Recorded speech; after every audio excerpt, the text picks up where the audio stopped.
Latvijas ebreju draugu un kopienu padomes valdes loceklis Dmitrijs Krupnikovs. Member of Board of the Council of Latvian Jewish Communities, Mr. Dmitrijs Krupnikov. Augstagodātais valsts prezidenta kungs, ministru kungi, ekscelences, dāmas un kungi. Kopš traģiskajiem notikumiem, ko mēs šeit atnācam atcerēties, pagāja 72 gadi. Traģiskie laiki, mēs pieminam lielus ciparus, kurus grūti stādīties priekšā ikdienā. Un laikam katrs to traģēdiju var saprast, izprast tikai savas personīgās dzīves, savas ģimenes kontekstā. Atceroties savu bērnību, es tagad saprotu, ka lielākā daļa manas mātes, manas vecās mātes radinieki palika Rumbulā.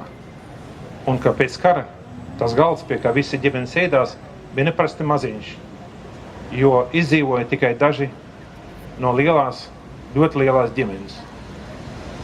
Atceroties tos laikus, es mēģinu saprast, kā tas varēja notikt Latvijas vēsturē.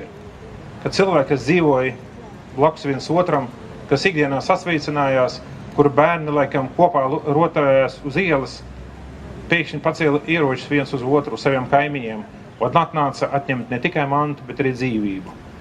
Ko bija jāizdara cilvēku smadzenēm, cilvēku domām, lai tas varētu notikt?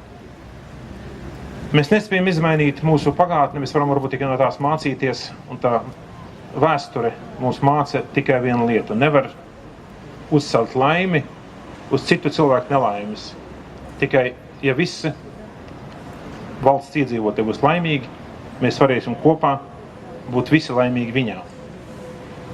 Mūsu pagātnē ir arī sāpīgi un nepabeigti punkti, lapspuses, un mēs ļoti ceram, ka Latvija spēs atrast iespēju pielikt punktu, pāršķirt lapspusi, un mēs tad visi kopā spēsim strādāt pie valsts gaišās nākotnes.